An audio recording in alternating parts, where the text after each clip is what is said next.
कक्षा 6 के बच्चों के लिए विज्ञान की पुस्तक है विज्ञान भारती फर्स्ट। आज हम लोगों को इसमें करना है इकाई 6 जीव जगत के अभ्यास प्रश्न। अब शुरू करते हैं एक एक करके। पहले प्रश्न में है विकल्प छांटकर अपनी अभ्यास पुस्तिका में लिखिए। जैसे कि सभी चैप्टर्स में होता है, एक प्रश्न के 4 आंसर दिए रहते हैं जिनमें से एक सही होता है। तो इसी का पार्ट है एक कोश की जीव है मनुष्य, केचुआ, युगलीना, छिपकली। तो एक कोश की जीव सूक्ष्म जीव होते हैं जो हमें नंगी आंखों से दिखाई नहीं देते, उसमें युगलीना आएगा।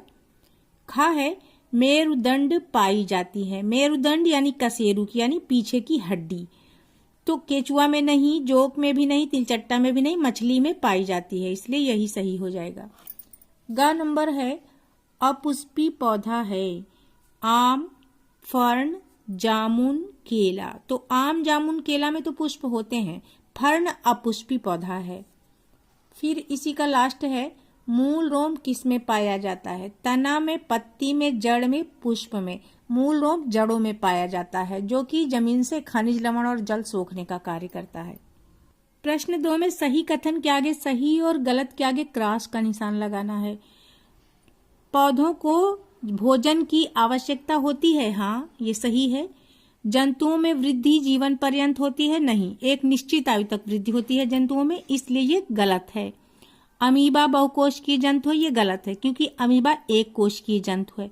पैरामीशियम एक सूक्ष्म जीव है, ये बिल्कुल सही है। रंध्र गैसों के आदान प्रदान में सहायक होते हैं, ये भी सही है। पत्ती की निचली सतह पे जो रंध्र पाए जाते हैं उनका यही कार्य होता है।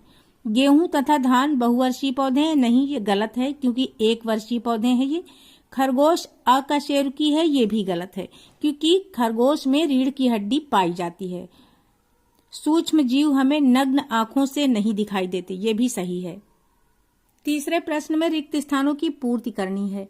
भोजन से हमें कार्य करने के लिए क्या मिलती है? ऊर्जा। सभी जंतु तथा पौधे श्वसन क्रिया में बाहर निकालते हैं कार्बन डाइऑक्साइड गैस। कछुए का जीवन काल लगभग 120 से 150 वर्ष तक होता है और लाजवंती का पौधा स्पर्श के प्रति संवेदनशील है।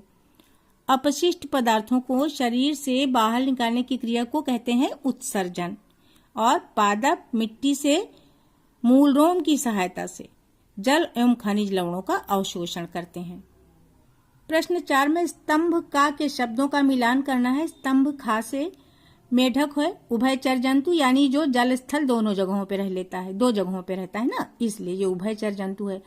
स्तंभ कंद होता है आलू यानी तना जिसका जमीन के अंदर बदल जाता है भोज्य पदार्थ में। अंडयुज अंडा देने वाले जंतु होते हैं। और शलजम का रूप घड़े जैसा होता है ना, इसलिए इसको कुंभी रूप भी बोलते हैं। प्रजनन में अंडा या बच्चे देने वाला जंतु आ जाएंगे। जंतु पौधे सभी। प्रजनन का मतलब है अंडे या बच्चे देना। उत्सर्जन हानिकारक पदार्थों का शरीर से बाहर निकालना। और संवेदनशीलता आ जाएगी धमाके को सुनकर चौंक जाना। प्रश्न 5 से लेकर 10 तक सभी प्रश्नों को हमें कॉपी पर करना होगा। 5 नंबर है मक्का, प्याज, सरसों तथा बैंगन में पाई जाने वाली जड़ों के नाम लिखिए। तो प्याज और मक्का में अपस्थानिक जड़ें होती हैं जबकि सरसों तथा बैंगन में मूसला जड़ पाई जाती है। प्रश्न 7 है किन्हीं 3 पौधों के नाम लिखिए जिनमें जड़, तना तथा पत्ती नहीं पाई जाती है। तो शैवाल, मॉस और फर्न में जड़, तना तथा पत्ती नहीं पाई जाती है। अब है किन्हीं 2 बहुवर्षीय पौधों के नाम लिखिए। तो इसमें हमने लिखा है धूप घास और गुलाब। 6ठा प्रश्न है मूसला जड़ तंत्र का नामांकित चित्र बनाइए। हमें अपनी कॉपी पर इस प्रकार से मूसला जड़ तंत्र का चित्र बना लेना है और इसमें ये द्वितीयक जड़ें जो मतलब मूसला जड़ से निकल रही हैं और उससे भी पतली वाली तृतीयक जड़ें हैं, इनको हमें दिखा देना है। प्रश्न नंबर 9 है शाक, झाड़ी तथा वृक्षों के 5-5 उदाहरण लिखिए। तो हम अपने हिसाब से बदल भी सकते हैं। हमने लिखा है शाक में मटर, टमाटर, पालक, गेहूं और धान लिखा है।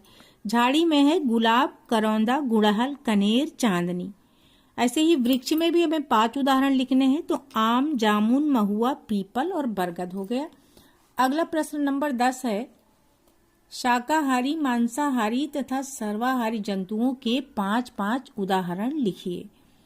तो यहाँ पर शाकाहारी जंतु है गाय, खरगोश, बकरी, हिरन और भेड़। मांसाहारी जंतु हमने लिखा है शेर, बाघ, चीता, भेड़िया और बाज। सर्वाहारी जंतु में हो गया मनुष्य, कुत्ता, बिल्ली, कौवा, लोमड़ी। आप इनको बदल भी सकते हैं अपने हिसाब से।